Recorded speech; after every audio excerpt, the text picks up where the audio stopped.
Good morning, students.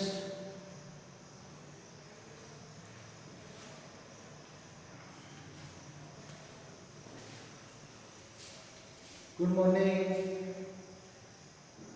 Chapter 3 Human Reproduction Part 12. मैंने आपसे कहा था कि हम नेक्स्ट वीडियो में स्पर्मेटोजेनेसिस की स्टडी करेंगे। तो पहले मैं आपको बता दूं स्पर्मेटोजेनेसिस क्या है। What is spermatogenesis? तो मैंने डेफिनेशन बताई थी, the formation of sperm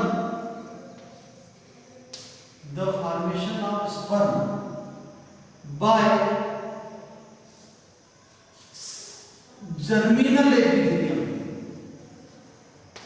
germinal epithelium of seminiferous tubules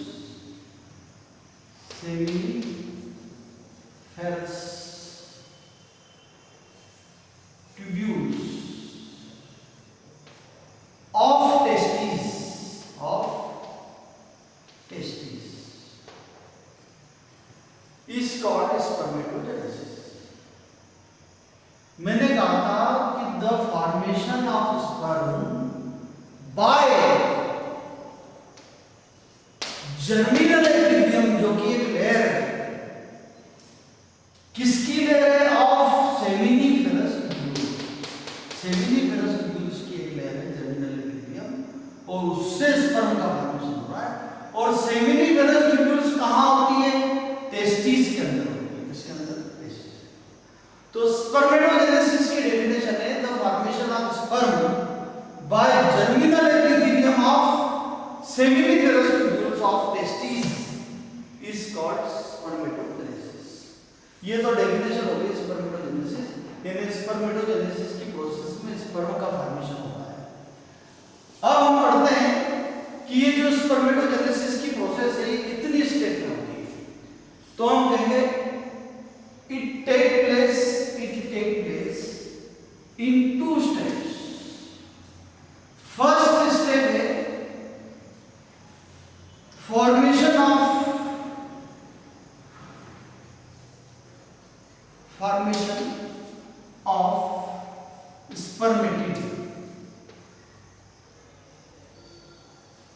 spermatid. Second step है फॉर्मेशन ऑफ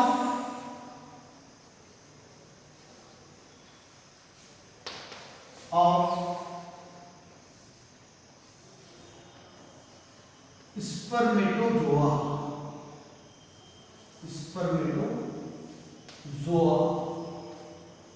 या इसी को कह सकते हैं मेटामॉर्फोसिस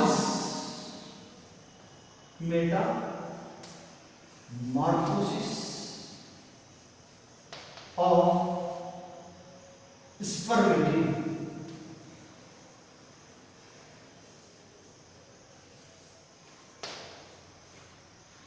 तो स्पर्मेटोजेनेसिस की डेफिनेशन तो मैंने बता दी। अब मैं कह रहा हूं spermatogenesis take place in 2 steps. First formation of spermatid, इस वाली स्टेप में स्पर्मेटिड का फॉर्मेशन होगा। सेकंड स्टेप पे फॉर्मेशन ऑफ स्पर्मेटोजोआ, मतलब इसमें स्पर्मेटोजोआ का फॉर्मेशन होगा, या इसी को आप कह सकते हैं मेटामॉर्फोसिस ऑफ स्पर्मेटिड। यानी यहां पर जो स्पर्मेटिड बनेंगे उनका मेटामॉर्फोसिस होगा, मतलब उसमें मॉर्फोलॉजिकल चेंजेस आए। तो अब ये जो पहली स्टेप है, हम इसकी स्टडी करते हैं फॉर्मेशन ऑफ स्पर्मेटिड कि ये कैसे होता है स्पर्मेटिड का फॉर्मेशन। तो मैं कहूंगा कि टेक प्लेस इन 3 फेजेस। ये 3 फेज में होता है। Number 1 multiplication phase. Multiplication phase.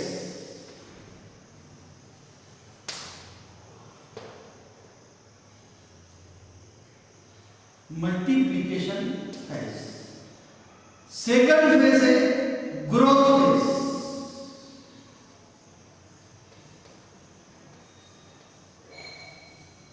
और थर्ड फेज है मैच्योरेशन फेज, मैच्योरेशन फेज। तो स्पर्मेटोजेनेसिस की जो पहली स्टेज है वो है फॉर्मेशन ऑफ स्पर्मेटिड, और स्पर्मेटिड का जो फॉर्मेशन होता है वो 3 फेज में होता है, multiplication phase, growth phase and maturation phase. आइए इन तीनों फेज को हम एक एक करके समझते हैं, और इसको हम देखेंगे बाद में।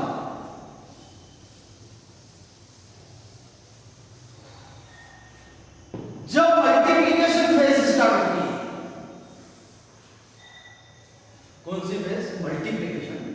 तो हमारी जो जर्मिनल एपिथेलियम लेयर होती है उसकी कोई एक सेल जो कि डिप्लॉइड सेल होती है, ये जर्मिनल एपिथेलियम की कोई एक सिंगल सेल है जो कैसी है? डिप्लॉइड है। ये जो डिप्लॉइड सिंगल सेल है इसमें अब कंटिन्यू माइटोटिक सेल डिवीजन होता है। कंटिन्यू माइटोटिक सेल डिवीजन होने से पहले तो बनती है 2 सेल, और वो दोनों सेल भी कैसी होती है? डिप्लॉइड। 2n लिख रहा हूं मतलब डिप्लॉइड। फिर इन दोनों सेल में भी माइटोटिक सेल डिवीजन होता है, तो प्रोड्यूस होती है 4 सेल, और वो जो 4 सेल होती है वो भी कैसी होती है? डिप्लॉइड होती है। बस ऐसा कंटिन्यू चलता रहता है। अब अभी आपने देखा कि एक single cell, single diploid cell थी, किसकी? जर्मिनल एपिथेलियम लेयर की। अब इस डिप्लॉइड सेल में जब माइटोटिक सेल डिवीजन हुआ तो 2 डिप्लॉइड डॉटर सेल बनी। फिर दोनों डॉटर डिप्लॉइड सेल में क्या हुआ? डिवीजन, तो 4 डिप्लॉइड डॉटर सेल बनी, 4 डिप्लॉइड डॉटर सेल बनी। अब इन 4 डिप्लॉइड डॉटर सेल में अगर फिर डिवीजन होगा तो कितनी बनेगी? 8 में डिवीजन होगा तो 16 में डिवीजन होगा तो 32 में डिवीजन होगा तो 64। ऐसा कंटिन्यू चलता रहेगा और बहुत सारी सेल बन जाएगी। मैंने यहां तक लाके छोड़ दिया, आप इसे आगे तक भी ले जा सकते हैं। ये जो यहां से यहां तक कंटिन्यू डिवीजन हुआ और बहुत सारी सेल बनी। मैंने 4 मिनट की डायग्राम में, लेकिन बनती हजारों लाखों में। बस इसी को कहते हैं मल्टीप्लिकेशन फेज, क्योंकि इस फेज में सेल का मल्टीप्लिकेशन हो रहा है और कुछ नहीं हो रहा है। ठीक, तो ये एक डिप्लॉइड सेल थी, किसकी? जर्मिनल एपिथेलियम लेयर, एक डिप्लॉइड सेल। इसमें कंटिन्यू डिवीजन हुआ, तो पहला डिवीजन जब हुआ तो 2 डिप्लॉइड डॉटर सेल बने। फिर इन दोनों डिप्लॉइड डॉटर सेल में डिवीजन हुआ तो 4 डिप्लॉइड डॉटर सेल बनी। ऐसे ही 4 में डिवीजन होगा तो 8 बनेंगे, 8 से 16, 16 से 32, 32 से 64। ऐसा कंटिन्यू चलता रहेगा और बहुत सारी सेल बन जाएगी। चूंकि यहाँ पर सेल का मल्टीप्लिकेशन हो रहा है, इसलिए हमने इसका नाम दिया मल्टीप्लिकेशन फेज, जो कि कंप्लीट हो गई। जब मल्टीप्लिकेशन फेज कंप्लीट हुई तो जो लास्ट में जो सेल बनी, इन सेल्स को कहते हैं स्पर्मेटोगोनिया। स्पर्मेटोगोनिया।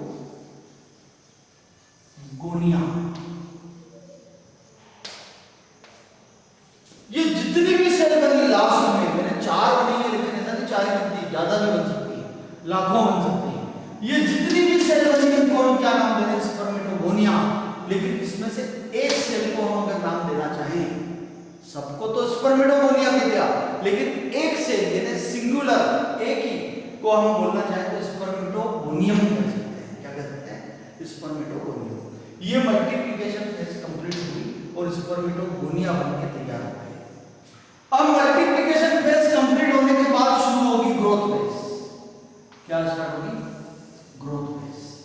तो ग्रोथ फेज में देखिए क्या होता है, ये जो स्पर्मेटोगोनिया बने हैं इसमें से हर एक स्पर्मेटोगोनियम, देखो एक को स्पर्मेटोगोनियम कह रहे हैं और सबको मिलाकर स्पर्मेटोगोनिया कह रहे हैं, तो इतने सारे स्पर्मेटोगोनिया में से कोई एक स्पर्मेटोगोनियम क्या करेगा? तो बोलना ये न्यूट्रिशन को एब्जॉर्ब करके इनलार्ज हो जाएगा। ये न्यूट्रिशन को क्या करेगा? एब्जॉर्ब, और एब्जॉर्ब करके क्या हो जाएगा? इनलार्ज हो जाएगा, रहेगा डिप्लाइडिंग, लेकिन सिर्फ न्यूट्रिशन को लेके क्या हो गया? इनलार्ज हो गया, बड़ा हो गया। जब ये स्पर्मेटोगोनियम न्यूट्रिशन एब्जॉर्ब करके इनलार्ज हुआ तो हमने इसको कहा प्राइमरी स्पर्मेटोसाइट। क्या कहा? Primary spermatocytes.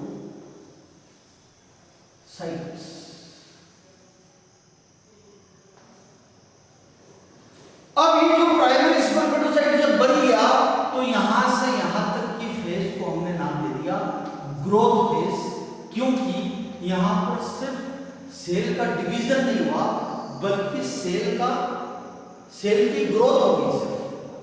तो जैसा इस स्पर्मेटोगोनियम ने करा वैसा ये भी कर सकता है, ये भी कर सकता है, ये भी कर सकता है, और लाखों है तो लाखों स्पर्मेटोगोनियम ऐसे ही करेंगे और न्यूट्रिशन को एब्जॉर्ब करके इनलार्ज हो जाएंगे, और जब ये इनलार्ज हो गए तो हमने इनका नया नाम दे दिया प्राइमरी स्पर्मेटोसाइट, और ये ग्रोथ फेज की हो गई कंप्लीट। ग्रोथ फेज के बाद आती है मैच्योरेशन फेज। जब मैच्योरेशन फेज स्टार्ट होती है तो ये जो प्राइमरी स्पर्मेटोसाइट है इसमें अब फर्स्ट मैच्योरेशन डिवीजन होता है। क्या होता है? First maturation division. अब आप पूछेंगे फर्स्ट मैच्योरेशन डिवीजन कैसा होता है, तो मैं कहूंगा फर्स्ट मैच्योरेशन डिवीजन जो होता है वो मियोसिस टाइप का होता है। कैसा होता है? मियोसिस टाइप का। First maturation division meiosis type का होता है, जिससे दो हैप्लॉइड सेल बनती है। क्या बनती है? Haploid cell, N N. अब आप बोलेंगे डिप्लॉइड थी, हैप्लॉइड कैसे हो गई? तो मियोसिस सेल डिवीजन में तो ऐसे होता है, नंबर ऑफ क्रोमोसोम हाफ हो जाते हैं। तो अब ये डिप्लॉइड सेल थी जिसमें नंबर ऑफ क्रोमोसोम पेयर में थे, अब ये अनपेयर्ड क्रोमोसोम आ गए तो ये हैप्लॉइड सेल हो गए। अब ये जो दो हैप्लॉइड सेल बनी कैसे? जब प्राइमरी स्पर्मेटोसाइट में फर्स्ट मैच्योरेशन डिवीजन किस टाइप का हुआ? मियोसिस टाइप का। तो दो हैप्लॉइड सेल बनी, इन दोनों हैप्लॉइड सेल को हम बोलेंगे सेकेंडरी स्पर्मेटोसाइट। क्या बोलेंगे? Secondary spermatocyte. फिर ये जो सेकेंडरी स्पर्मेटोसाइट बने हैं, इन सेकेंडरी स्पर्मेटोसाइट में सेकंड मैच्योरेशन डिवीजन होगा। क्या होगा? Second maturation division. लेकिन वो जो सेकंड मैच्योरेशन डिवीजन होगा वो माइटोटिक टाइप का होगा। कैसा होगा? माइटोटिक टाइप का। जब माइटोटिक टाइप का सेल डिवीजन होगा तो फिर बनेगी एक से दो यानी टोटल 4 सेल बनी। 4 सेल कैसी है? हैप्लॉइड है। ये जो 4 सेल बनी इसे कहते हैं स्पर्मेटिड। क्या कहते हैं? स्पर्मेटिड। तो देखा आपने स्पर्मेटिड का फॉर्मेशन हो गया, मतलब ये पहली स्टेप कंप्लीट। स्पर्मेटोजेनेसिस की पहली स्टेप थी फॉर्मेशन ऑफ स्पर्मेटिड, यानी इसमें स्पर्मेटिड का फॉर्मेशन होता है। और ये जो 4 सेल लास्ट में बनी यही तो क्या है? स्पर्मेटिड है। क्या है? और उनका फॉर्मेशन हो गया, मतलब ये स्टेप कंप्लीट हो गई फॉर्मेशन ऑफ। ये स्टेप कितनी फेज में भी? 3 फेज में। Multiplication phase, growth phase and maturation phase. Multiplication phase में क्या हुआ? जो सेमिनिफेरस ट्यूब्यूल्स के अंदर जो जर्मिनल एपिथेलियम लेयर थी उसकी किसी एक सेल जो कि डिप्लॉइड सेल थी उसमें कंटिन्यू डिवीजन हुआ, तो 2 सेल बनी, 2 से 4 बनी, है ना, और बहुत सारी सेल बन गई, और इन सब सेल को हमने स्पर्मेटोगोनिया कहा, और उसमें से एक सेल को स्पर्मेटोगोनियम कहा। ये था मल्टीप्लिकेशन फेज। फिर ग्रोथ फेज भी तो आपने देखा कि जो स्पर्मेटोगोनियम था वो न्यूट्रिशन को एब्जॉर्ब करके क्या हो गया? इनलार्ज हो गया। ऐसा ये स्पर्मेटोगोनियम कर रहा है तो वैसा ये भी कर सकता है, ये भी कर सकता है, ये भी कर सकता है। अब जब ये इनलार्ज हुआ तो हमने इसका नाम रखा प्राइमरी स्पर्मेटोसाइट्स, और ग्रोथ फेज कंप्लीट इतने से। फिर उसके बाद मैच्योरेशन फेज। मैच्योरेशन फेज में क्या हुआ? प्राइमरी स्पर्मेटोसाइट में फर्स्ट मैच्योरेशन डिवीजन हुआ, जो कैसा हुआ? मियोसिस टाइप का। तो 2 सेल बनी जो कि हैप्लॉइड थी। इस सेल को हमने कहा सेकेंडरी स्पर्मेटोसाइट। फिर सेकेंडरी स्पर्मेटोजाइट में सेकंड मैच्योरेशन डिवीजन हुआ जो माइटोटिक टाइप का हुआ। किसे टाइप का हुआ? माइटोटिक टाइप का। और बनी 4 सेल जिसे हम कहते हैं स्पर्मेटिड, और स्पर्मेटिड का फॉर्मेशन हो गया, मतलब ये पहली स्टेज। ठीक। अब स्पर्मेटोजेनेसिस की एक सेकंड स्टेज थी, आपको याद होगा। स्पर्मेटोजेनेसिस की सेकंड स्टेज क्या है?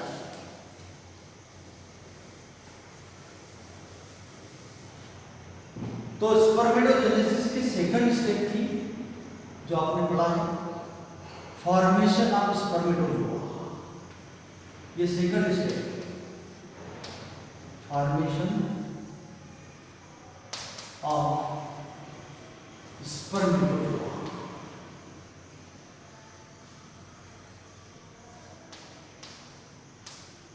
या मेटामॉर्फोसिस ऑफ स्पर्मेटिड। अब इसमें क्या होता है सुनिए, ये जो बने स्पर्मेटिड, इसमें से मैं एक स्पर्मेटिड को यहां बना लेता हूं, ये एक स्पर्मेटिड है। तो जैसा एक स्पर्मेटिड करेगा वैसा सब करेंगे। तो ये जो स्पर्मेटिड है, जो कि हैप्लॉइड सेल है स्पर्मेटिड, अब इसका मेटामॉर्फोसिस होगा, मतलब इसके अंदर मॉर्फोलॉजिकल चेंज आएगा। कैसे चेंज आएगा देखिए एक करके।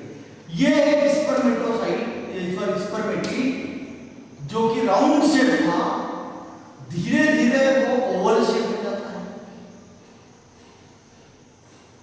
ये मॉर्फोलॉजिकल चेंज आना शुरू हो गया।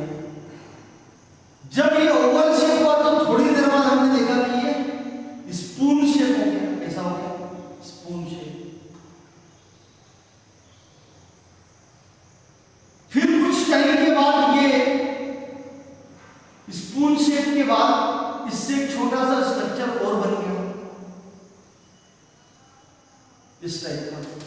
तो ये जो स्पून शेप पार्ट बना था ये तो हेड था, हेड, और ये छोटा सा पार्ट जो बना मिडिल पीस बन गया और न्यूक्लियस अपनी जगह है। फिर ये थोड़ा चेंज हुआ और इसके अंदर जो ये ऐसा था स्पून शेप, और उसमें ये इतना पार्ट तो क्या है? हेड है, हेड, और ये बना था मिडिल पीस, मिडिल पीस बन गया था, और यहां था न्यूक्लियस। अब इसके साइटोप्लाज्म में सेंट्रियोल होता है। सेंट्रियोल जो है वो डिवाइड होकर दो पार्ट में बनाता है। तो ये है प्रॉक्सिमल सेंट्रियोल, प्रॉक्सिमल सेंट्रियोल,